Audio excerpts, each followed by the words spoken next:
Hello friends, welcome to learner classes. हम जो घटना चक्र पूर्वावलोकन की सीरीज कर रहे थे उसमें आज हम देखेंगे मॉडर्न हिस्ट्री के प्रश्नों को, जिसमें हमारा टॉपिक रहेगा गांधी जी के प्रारंभिक आंदोलन। हम 40 नंबर क्वेश्चन तक कर चुके थे इसकी पहली वीडियो में। इसमें हम 41 नंबर क्वेश्चन से देखेंगे। इससे पहले फ्रेंड्स आपसे रिक्वेस्ट है, यदि आप चैनल पर पहली बार है तो प्लीज़ चैनल को सब्सक्राइब कर लीजिएगा, वीडियो को लाइक कर दीजिएगा एंड ज़्यादा से ज़्यादा शेयर करें एंड जो भी आपके सजेशन हो उसे कमेंट बॉक्स में ज़रूर बताएं। देखते हैं 41 नंबर क्वेश्चन।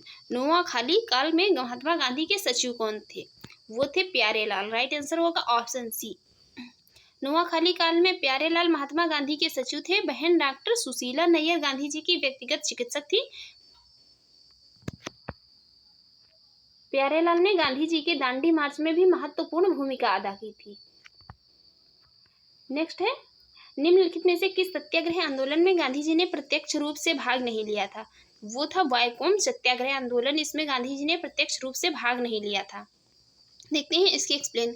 वायकोम के मंदिर प्रवेश सत्याग्रह में गांधी जी ने प्रत्यक्ष रूप से भाग नहीं लिया था, जबकि खेड़ा सत्याग्रह, राजकोट सत्याग्रह तथा असहयोग आंदोलन का नेतृत्व स्वयं गांधी जी ने किया था। राजकोट सत्याग्रह 1939 के संबंध में महात्मा गांधी की 4 दिनों के अनशन के बाद वायसराय की मध्यस्थता से राजकोट के शासक समझौते पर राजी हुए थे। नेक्स्ट है, महात्मा गांधी का छत्तीसगढ़ में प्रथम आगमन कब हुआ था? प्रथम आगमन हुआ था 20 दिसंबर 1920 को। महात्मा गांधी छत्तीसगढ़ आए थे पहली बार। छत्तीसगढ़ में महात्मा गांधी का प्रथम आगमन 20 दिसंबर 1920 को रायपुर स्थित धमतारी में हुआ था। इसके अतिरिक्त भी 24 नवंबर 1933 को भी यहाँ आए थे। नेक्स्ट, गांधी जी के निम्नलिखित अनुयायियों में से कौन पेशे से एक शिक्षक नहीं थे? पेशे से जो है एक शिक्षक थे, तो वो थे जेबी कृपलानी शिक्षक थे, बाकी सभी जो थे वकील थे। गांधी जी के अनुयायियों में से जेबी कृपलानी पेशे से केवल शिक्षक थे, शेष अन्य जो है पेशे से मुख्य रूप से क्या थे? वकील थे। ये जो राजेंद्र प्रसाद थे तो इन्होंने कुछ समय तक शिक्षण कार्य किया था, लेकिन पेशे से ये भी वकील थे। नेक्स्ट है, निम्न उद्योगपतियों में से कौन से व्यक्ति लंबे समय तक एआईसीसी के खजांची रहे थे तथा 1930 में जेल भी गए थे? वो थे जमनालाल बजाज। सेठ जमनालाल बजाज गांधी जी के निकट सहयोगियों में से थे। वे लंबे समय तक भारतीय राष्ट्रीय कांग्रेस के कोषाध्यक्ष रहे थे। वे वर्ष 1923 में झंडा सत्याग्रह में भाग लेने के लिए तथा पुनः वर्ष 1930 में सविनय अवज्ञा आंदोलन के दौरान जो जेल गए थे। कौन? जमनालाल बजाज। नेक्स्ट है, भारतीय कपड़ा व्यापारी बैंकर कांग्रेसी तथा महात्मा गांधी के निकट सहयोगी। यह उपयुक्त विवरण किसके लिए दिया गया है? यहाँ पर किसकी बात हो रही है? बात हो रही है जमनालाल बजाज की। जमनालाल बजाज जो थे तो ये कपड़ा व्यापारी थे, बैंकर, कांग्रेसी, सामाजिक कार्यकर्ता और महात्मा गांधी के निकट सहयोगी थे। नेक्स्ट है, स्वाधीनता आंदोलन के दौरान महात्मा गांधी के करीबी अंग्रेज मित्र थे, तो वो थे रेवरेंड चार्ली एंड्रयूज। देखते हैं इसकी explain. Charles Andrews Deenbandhu Andrews Saint Stephen college Delhi में प्राध्यापक थे। भारतीयों से इनका गहरा लगाव था और वे हर तरह से भारतीय बनना चाहते थे। रविंद्रनाथ टैगोर, गोपाल कृष्ण गोखले तथा महात्मा गांधी इनके घनिष्ठ संबंध थे। ये दक्षिण अफ्रीका के फीनिक्स फार्म में गांधी जी के साथ रहे थे। गांधी जी ने गरीबों के प्रति इनकी निरंतर चिंता को देखते हुए इन्हें दीनबंधु की उपाधि से सम्मानित किया था। किसे? एंड्रयूज को, महात्मा गांधी ने। एंड्रयूज वर्ष 1925 और 27 में ऑल इंडिया ट्रेड यूनियन के अध्यक्ष भी रहे थे। गोलमेज सम्मेलन में भाग लेने के लिए वे गांधी जी के साथ एक सहयोगी के रूप में लंदन गए थे। नेक्स्ट, निम्नलिखित में से किस कारागार को गांधी जी ने मंदिर का नाम दिया था?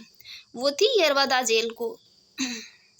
यरवदा कारागार महाराष्ट्र के पुणे जिले में स्थित है। गांधी जी को वर्ष 1930 में बंदी के रूप में भेजा गया था। यहाँ से गांधी जी साबरमती के आश्रमवासियों को प्रत्येक सप्ताह पत्र के रूप में अपने संदेश भेजा करते थे। यरवदा जेल में गांधी जी ने अपने अनुभवों एवं आध्यात्मिक प्रगति की समीक्षा करते हुए यरवदा कारागार को जो है मंदिर की संज्ञा दी थी। यरवदा कारागार को उन्होंने कहा था? मंदिर कहा था। नेक्स्ट है, भारत की स्वाधीनता के समय महात्मा गांधी वो कांग्रेस के सदस्य नहीं थे। भारत की स्वाधीनता के समय महात्मा गांधी जो थे तो वो कांग्रेस के सदस्य नहीं थे। भारत की स्वाधीनता के समय गांधी जी कांग्रेस के सदस्य नहीं थे। वर्ष 1934 में गांधी जी ने कांग्रेस से इस्तीफा दे दिया तथा वे फिर कांग्रेस के औपचारिक रूप से सदस्य नहीं बने तथा फिर राजनीतिक परिदृश्यों पर उनका शक्तिशाली मार्गदर्शी प्रभाव जो छाया रहा। नेक्स्ट है, गांधी जी की मृत्यु पर किसने कहा था हमारे जीवन से प्रकाश चला गया है? ये कहने वाले थे कौन? जवाहरलाल नेहरू। 30 जनवरी 1948 को नाथूराम गोडसे ने गांधी जी को गोली मार दी। उनकी मृत्यु पर भारत के तत्कालीन प्रधानमंत्री जवाहरलाल नेहरू ने कहा था हमारे जीवन से प्रकाश चला गया, हमारे चतुर्दिक अंधकार ही अंधकार है, मतलब कि हमारे चारों तरफ जो है अंधकार ही अंधकार है। मैं समझ नहीं पा रहा हूँ कि आपसे क्या कहूँ और कैसे कहूँ। राष्ट्रपिता जिन्हें हम प्यार से बापू कहते थे अब हमारे बीच नहीं रहे। नेक्स्ट, गांधी जी को वन मैन बाउंड्री फोर्स कहकर किसने संबोधित किया? वो संबोधित करने वाले थे माउंटबेटन। माउंटबेटन ने गांधी जी को वन मैन बाउंड्री फोर्स की उपाधि प्रदान की थी। जो काम 50,000 हथियारबंदी सिपाही नहीं कर सकते थे वह काम गांधी जी ने कर दिखाया था। नेक्स्ट है, निम्न में से किसने महात्मा गांधी को आदेशित किया था कि वह भारत में प्रथम वर्ष खुले कान पर मुंह बंद कर व्यतीत करें? ये कहा था किसने? गोपाल कृष्ण गोखले ने। देखते हैं इसकी एक्सप्लेन। महात्मा गांधी गोपाल कृष्ण गोखले को अपना राजनीतिक गुरु मानते थे। गोपाल कृष्ण गोखले ने महात्मा गांधी को आदेशित किया था वह भारत में प्रथम वर्ष खुले कान के साथ लेकिन मुंह बंद कर व्यतीत करे। नेक्स्ट है, भारतीय राजनीति में प्रवेश के पूर्व 1 वर्ष तक देश में पर्यवेक्षक एवं विद्यार्थी के रूप में रहने की सलाह गांधी जी को किसने दी थी? वो दी थी किसने? गोपाल कृष्ण गोखले ने। महात्मा गांधी गोपाल कृष्ण गोखले को अपना राजनीतिक गुरु मानते थे। वर्ष 1915 में अफ्रीका से भारत वापस आने के पश्चात गोपाल कृष्ण गोखले उन्हें 1 वर्ष तक भारत का भ्रमण करके देश की वास्तविक स्थिति से जो है अवगत कराने की सलाह दी थी। किसने? गोपाल कृष्ण गोखले ने महात्मा गांधी को। नेक्स्ट, निम्नलिखित में से कौन कहा करते थे गलत साधन हमें कभी भी सही उद्देश्य तक नहीं ले जा सकते हैं? ये स्टेटमेंट दिया था किसने? महात्मा गांधी ने। महात्मा गांधी हमेशा कहा करते थे गलत साधन हमें कभी भी सही उद्देश्य तक नहीं ले जा सकते हैं। निम्नलिखित में से कौन इस सिद्धांत के प्रबल समर्थक थे कि जो नैतिक दृष्टिकोण से गलत है वह राजनीतिक दृष्टिकोण से कभी सही नहीं हो सकता है? ये कहा था महात्मा गांधी ने। महात्मा गांधी राजनीति में नैतिक मूल्यों की स्थापना के प्रबल समर्थक थे। उनका मानना था कि नैतिकता विहीन राजनीति राज्य को गर्त में मिला सकती है। वे मानते थे कि जो नैतिक दृष्टिकोण से गलत है वह राजनीतिक दृष्टिकोण से कभी भी सही नहीं हो सकता। इसलिए गांधी जी के बारे में कहा जाता है कि वे राजनीतिज्ञों में संत थे और संतों में राजनीतिज्ञ। नेक्स्ट, गांधी जी ने अपना पहला सत्याग्रह आरंभ किया था। वो कहाँ आरंभ किया था? देखते हैं। गांधी जी ने अपना पहला सत्याग्रह आरंभ किया था मजदूरों को कम वेतन दिए जाने के विरुद्ध में। देखते हैं इसकी एक्सप्लेन। गांधी ने सत्याग्रह का प्रथम प्रयोग वर्ष 1917 में चंपारण में किया था तथा इसके बाद दूसरा प्रयोग उन्होंने फरवरी-मार्च 1918 में अहमदाबाद की काटन मिल के औद्योगिक मजदूरों की कम मजदूरी के विरुद्ध संघर्ष हेतु किया। प्रश्न के जो है इसमें चंपारण का नाम न होने के कारण जो है अहमदाबाद सत्याग्रह का प्रयोग ही प्रथम सत्याग्रह के रूप में किया जाएगा। अहमदाबाद में मिल मालिकों और मजदूरों में प्लेग बोनस को लेकर विवाद था। गांधी जी के 3 दिन के अनशन जो कि भारत में उनकी प्रथम भूख हड़ताल थी के बाद मिल मालिक इस मामले में जो मध्यस्थता के लिए तैयार हो गए थे तथा उन्हें बोनस देना पड़ा था। नेक्स्ट है, निम्न में से किस आंदोलन में महात्मा गांधी ने पहली बार भूख हड़ताल का प्रयोग हथियार के रूप में किया था? तो अहमदाबाद की हड़ताल के रूप में। नेक्स्ट, महात्मा गांधी ने भारत में अपना पहला जन भाषण कहाँ दिया था? तो वो दिया था कहाँ? वाराणसी में। वाराणसी में 1916 में बनारस हिंदू विश्वविद्यालय के उद्घाटन समारोह के अवसर पर। नेक्स्ट, गांधी जी ने बंधुआ मजदूरों को मुक्त कराने का अभियान कहाँ से प्रारंभ किया था? तो बंधुआ मजदूरों को मुक्त कराने का अभियान देखते हैं कहाँ से प्रारंभ किया था। महात्मा गांधी ने भारत में सत्याग्रह आंदोलन की शुरुआत बिहार से चंपारण से की थी। चंपारण में किसानों को 1 बीघा जमीन के 3/20 भाग 3 कट्टा पर नील की खेती है तो अंग्रेजों द्वारा बाध्य किया गया था। इसे 3 कट्ठिया पद्धति कहा जाता था। नील की खेती करने से इनकार करने पर अंग्रेज किसानों पर अत्याचार करते थे। इसके अतिरिक्त किसानों पर लगभग 40 प्रकार के कर थोपे गए थे। बिहार के एक किसान थे राजकुमार शुक्ल ने गांधी जी से मिलकर अंग्रेजों के अत्याचार से किसानों को मुक्ति दिलाने की प्रार्थना की थी। गांधी जी के कलकत्ता प्रवास के दौरान राजकुमार शुक्ल के साथ गांधी जी अप्रैल 1917 में चंपारण गए तथा किसानों के अंग्रेजों की बंधुआ मजदूरी से मुक्ति हेतु तो सत्याग्रह आरंभ किया था। जुलाई 1917 में चंपारण एग्रीरियन कमेटी का जो है गठन किया गया। गांधी जी इसके सदस्य थे। इस कमेटी की प्रतिवेदन पर 3 कट्ठिया प्रणाली को जो है समाप्त कर दिया गया था। नेक्स्ट है 1917-18 में अहमदाबाद में गांधी जी द्वारा चलाए गए सत्याग्रह में किसने हिस्सा लिया था? वो लिया था किसने? मजदूरों ने। वर्ष 1918 में जो है ये मजदूरों के लिए ही किया जाने वाला सत्याग्रह था। इसमें जो मजदूरों ने भाग लिया था। देखते हैं नेक्स्ट, निम्नलिखित में से महात्मा गांधी का कौन सा संघर्ष औद्योगिक श्रमिकों से संबंधित था? तो वो था अहमदाबाद संघर्ष। नेक्स्ट है, निम्नलिखित में से किसके लिए अहमदाबाद सत्याग्रह आरंभ किया गया था? तो अहमदाबाद में जो सूती मिल कारागारों के कामगार थे उनके लिए ये प्रयोग किया गया था। नेक्स्ट है गांधी जी के ट्रस्टीशिप के सिद्धांत के प्रतिपाद्य के संबंध में निम्नलिखित में से कौन सा एक सही है? वो सही है दक्षिण अफ्रीका 1903। देखते हैं इसकी एक्सप्लेन। गांधी जी ने वर्ष 1903 में जोहान्सबर्ग में अपनी लॉ फर्म स्थापित की थी, जहां पे वर्ष 1910 तक रहे। गांधी जी ने अपनी लॉ फर्म में ट्रस्टीशिप के सिद्धांतों को लागू किया था और अन्य शहरों के साथ जो वर्ष दिए गए उन वर्षों के दौरान गांधी जी कहाँ जोहान्सबर्ग में थे। नेक्स्ट है गांधीवादी अर्थव्यवस्था के विषय में निम्नलिखित कथनों में से कौन सा एक सही नहीं है? राइट आंसर होगा ऑप्शन डी, वे यूएसए में मशीनीकरण के पक्षधर नहीं थे। यही सही नहीं है, बाकी यहाँ पर सभी सही है। वे अहिंसा पर आधारित अर्थव्यवस्था पर बल देते थे, केंद्रीकरण, शोषण और असमानता को जो है जन्म देते थे, देना अतियो अहिंसक सामाजिक संरचना विकेंद्रीकरण विरोधी हैं। वे भारत में मशीनीकरण के पक्षधर नहीं थे, वे भारत में जो है मशीनीकरण के पक्षधर थे। देखते हैं अगला क्वेश्चन।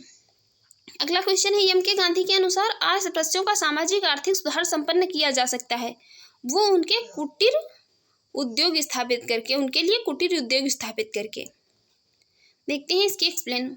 गांधी जी की अर्थनीति सभी तरह के शोषण का विरोध करती है, चाहे वह शोषण देश के भीतर एक वर्ग द्वारा दूसरे वर्ग का हो या बाहर से हो। गांधी जी इसको दूर करने के लिए एक ऐसी प्रणाली कायम करना चाहते थे जिसमें व्यक्ति अपने मौलिक प्रयत्न के द्वारा स्वतंत्र वातावरण में श्रम और कार्य कर सके। इसके लिए वे स्वदेशी उद्योगों का पुनरुद्धार करना चाहते थे ताकि लोगों को पर्याप्त भोजन मिल सके और वे भूख से पीड़ित ना हो। इसके लिए गांधी जी ने कुटीर उद्योगों जैसे गुड़ बनाना, घास कूटना, तेल पेरना, कागज बनाना, चमड़े का काम आदि पर जोर दिया था।